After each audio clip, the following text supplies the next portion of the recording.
Юу яцхан залуучуудаа та бүхэнд энэ өдрийн мэндийг хүргэе. За тэгээд бүгдээрээ энэ удаад ээлжид мэдээлэл. За мэдээлэл гэхээс илүүтэйгээр DC-ийн талаар би мэдээллүүдийг айгүй их бага оруулдаг байсан. Яа тэгэхээр ойр дугаасаа DC кино хийх нь ерөнхийдөө жоохон зайтай байгаад байгаа л да. Яг нь Aquaman, Shazam-ийн трейлерүүд дээр би reaction хийгээгүй. Яа тэгэхээр тухайн үедээ ерөөсөө амар завгүй байсан болохоор ерөөсөө хийж амжаагүй байсан. Тэгээд энэ удаад хэдүүлээ DC-ийн мэдээллүүдээс нь сонирхолтой илүү сонирхолтой юм болов уу гэж бодлоо. За тэгээд мөн дээрээс өнөөдөр бас unboxing хийн. Тэгээд надад юм хоёр шуудын ирсэн байгаа. За тэгээд энэ хоёр шуудыг хэдүүлээ бөөндө задлана. Тэгээд аюул сонирхолтой та бүхэнд таалагдах хаа. За тэгээд DC-ийн мэдээллээс та бүхэнд хүргэх юм бол энэ жил Batman маань бол 80 жилийнхаа ойг өгтөж байгаа. За тэгээд сая бас Монголд маань бас амар гоё олон арга хэмжээ олон ч бичтэй яг нэг арга хэмжээ болсон байлээ. 80 жилийн зориулаад гоё тийм ивент болсон. Тэгээд Rusty Talks-ийнда одоо Rusty-да маш их баярлалаа. Ийм гоё ивентүүдийг зохиож байгаад удахгүй бас 100 Монголд очин тэгэхээр гоё хамтарч гоё юм хийх байхаа гэж найдаж байна. За тэгээд ерөнхийдөө Batman-ийн мэдээлэл 80 жилийн болж байгаатай холбогдуулан маш сонирхолтой DC-ийн мэдээллүүд их гарсан байгаа. За тэгээд түүний нэгэн жишээ болох. За анх бол Batman маань 1939 онд гарч эхэлсэн байдаг түүхтэй юм байлээ. Тэгээд миний хувьд бол анх Batman-ыг мэдсэн түүх гэх юм бол тэр ч одоо хэдэн онд юм бэ? Тэгэхгүй ямар ч гэсэн цэцэрлэгт байсан гэхлээр нэг 96 97 молоо хавцаа мэдгүй яг тэр үед ямар ч наа цэцэрлэгт байхад би бол Batman, Spider-Man хоёрыг амар их мэддэг байсан. За тэгээд дараа нь Superman орж ирсэн байдаг. Түүхтэй анх бол миний мэдж авсан супер баатар бол Batman байсан. За тэгээд өөр сонь сайхан мэдээлэл юм бол би сая Batman versus Teenage Turtle Mutant Ninjas гэдэг анимашн үзсэн. За тэгээд саяхан гарсан анимашн амар хөөрхөн анимашн нэлээ та бүхэн үзэж амжаагүй бол тэрийг заавал үзээрэй. Тэгээд үйл явдал нь ч гэсэн story нь ч гэсэн амар гоё. Ерөнхийдөө эсрэг дүрийнхөө хувьд гэх юм бол Ra's al Ghul болон Мэлхий Нинжагийн заналттай байсан Shredder энэ хоёр маань нийлээд дэлхий дээр маш том хэмжээний одоо хорон санаат үйл ажиллагаа хийхийг зөв одоо санаархдаг. Яа тэр нь юу гэхээр хүний биеийг мутацид оруулахар зэгтдэг байгаа. За тэгээд үүнийг зогсоохын тулд одоо Мэлхий Нинжа нар маань болохоор Нью-Йоркоос Готэм руу ирдэг байгаа. За тэр үед Batman-тэй тааралдаад маш сонирхолтой үйл явдлууд болдог. Та нарыг нэг өөрсдөө заавал үзээрэй. Интернетэд байлаа. За тэгээд өөр нэгэн мэдээлэл гэх юм бол бас энэ 7 сард гэсэн баха Batman Hush гэдэг нэртэй комикосын сэдвлэгдэж хийгдсэн анимашн гарах гэж байгаа юм билээ. За тэгээд Hush болохоор ерөнхийдөө Batman-ы бас нэлээд бас нэг том эсрэг дүрүүдийнх нь нэг билээ. Би тэгтээ Hush-ын талаар сайн судлааг байгаа. Комик нь байдаг гэсэн. Комик нь уншааг байгаа. Тэгээд ерөнхийдөө комик нь уншихгүй байж байгаад шууд анимашныг үзсэн дээр баг. Тэгжиж анимашн дээр дүгнэлт өгвөл илүү сонирхолтой юм болов уу гэж бодсон. За тэгээд угаасаа Hush нь болохоор Batman-ы бас нэлээдгүй маш том шилдэг комикуудын игнэнд байдаг юм л та манай найзууд бас их амар зөвлөсөн. Тэгээд Hush-ыг заавал уншаарай гэдэг. Гэхдээ би Hush-ыг уншихаасаа өмнө анимашныг үзчихэд уншсан илүү сонирхолтой юм болоо гэж бодсон. За тэгээд өөр нэгэн мэдээлэл гэх юм бол Batman-ы киноны талаарх мэдээлэл байгаа. За тэгээд тэр кино маань болохоор Matt Reeves-ийн бүтээл. Batman-ийн гол дүрд маань бол нэлээд сенсац болоод байгаа. Robert Pattinson тоглохоор болсон баа. За тэгээд нэлээд шуум яваад байлаа. Тэгээд хүмүүс бол хөвчлэн Twilight дүрээр нь амар их тийм дүгнэж үзээд байсан. Миний хувьд гэх юм бол Robert Pattinson яагаад байж болохгүй гэж байна. Тэгээд айгүй санаандгүй гоё дүр шүү дээ. Ерөнхийдөө гоё жүжигчин. Тэгээд яг Twilight-ыг л үзсэн хүмүүс л ерөнхийдөө муулаад байгаа юм л та. Ер нь бол тэрнээс ч бас Robert Pattinson маш олон кинонод тоглосон. Тэгээд рейтингүүд нь дандаа өндөр байдаг. Тэгээд надад ч гэсэн ерөнхийдөө жоохон одоо фэн артууд маягийн хийсэн зургуудын хувьд ч гэсэн харьцуулаад үзэх юм бол Robert Pattinson өөрөө жоохон масс нэмээд болчонтой болчих юм. Ер нь бол залуу Bruce Wayne болоход бол надад л нэг тэгж амар санаа зовоодох зүйл энэ биш.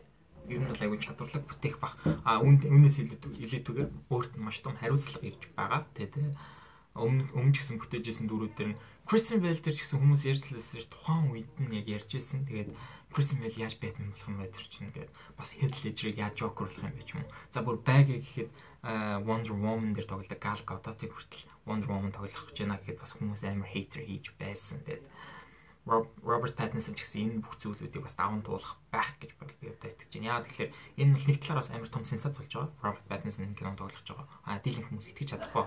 Магадгүй кинонд гарангууд л яаж өөрчлөгдөн нь тэр хэдүүлээ эх жилээс юм уу дараа жилээс 2021 онд гарсан гэсэн бахаа миний бодлоор. За тэгэд ерөнхийдөө бол мэдээллүүд маань үүгээр одоо дуусаж байна. Тэгэд товчхон мэдээллүүд ер нь бол дараагаас хэвлээ амар гоё өргөн мэдээллүүдээр уулзъя гэж бодож байна. За тэгэд яг хуу энэ онд гарах кино болон дараа жил гарах кинонуудын яг хуу мэдээлэлс гэх юм бол өмнө би reaction хийж байсан Joker маань удахгүй гарах гэж байгаа. За тэгэд энэ онд багтаад гарна. October гэлөө 10 сард. Миний бодлоор 10 сард байсан байна. Тэг. За тэгэд дараа нь 2 сарын 7-нд Birds of Prey яг одоогийн байдлаар зураг авалт нь хийж байгаа progressing хийгдэж явж Birds of Prey кино гарах гэж байгаа. За тэгээд дараа нь бол миний хамгийн хүлээж байгаа кинонуудын нэг болох одоо 6 сарын 5 Wonder Woman гарах гэж байгаа 1984 гэдэг тайлтаар. Тэгээд тэр бол амар сонирхолтой бас амар хүлээцтэй байгаа. Яг юу болох гэдэг нь одоо хүртэл тодорхойгүй. Кино зураг авалт нь ерөнхийдөө бол дуус. Одоо ерөнхийдөө progressing дээр editing ч юм уу яг тиймэрхүү үе дээр явж байгаа бах. Магадгүй энэ цун Comic Con дээр teaser trailer нь гарах магадлал аюу өндөр байгаа бах миний бодлоор бол. За тэгээд дараагийн мэдээлэл нь гэх юм бол James Gunn буюу Guardians of the Galaxy бүтээсэн найруулагч маань Suicide Squad-ыг тэрийг одоо би яг reboot гэх юм уу яг юу гэх юм сайн мэдгүй ямар ч хэлсэн киног ин хийж байгаа хийн гэсэн байгаа. За тэгээд энэ кино хийснээрээ Suicide Squad киногоо хийж дуусгачаад дараа нь Guardians of the Galaxy Volume 3 хийн гэсэн мэдээлэл өгсөн байгаа. За тэгээд энэ бол маш сонирхолтой мэдээлэл. За тэгээд гол зүйлээ марцсан шүү дээ. Тэгэл unboxing хийн.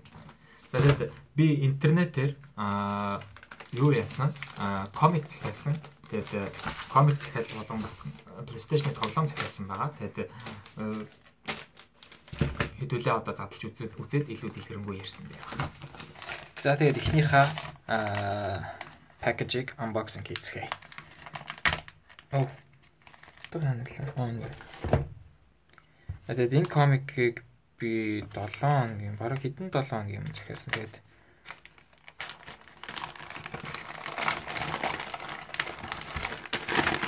өөр юм байна. Awesome байна. За тэгэхээр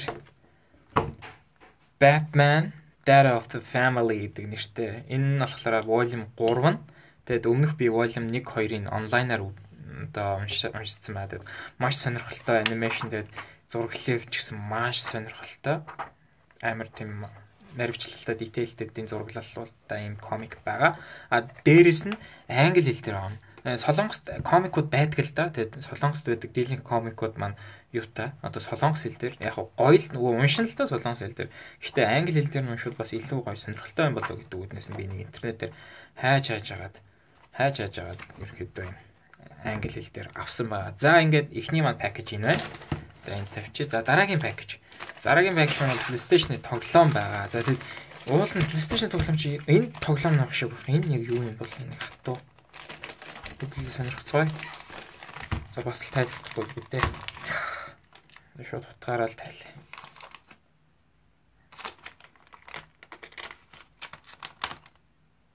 Зя.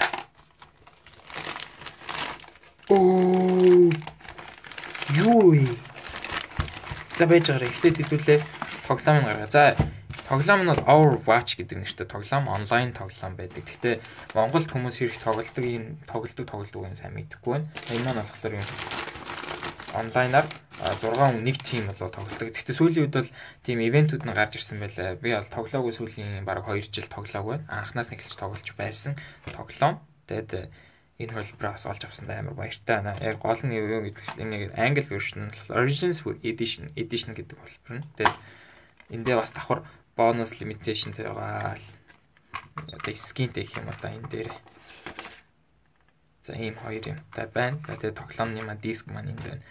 PlayStation тоглодог болохоор энийг онлайнаар тоглох амар дуртай болоод энийг худалдаж авсан байгаа. Тэгээд Blizzard-ийн бас эн чинь бас уран бүтээл.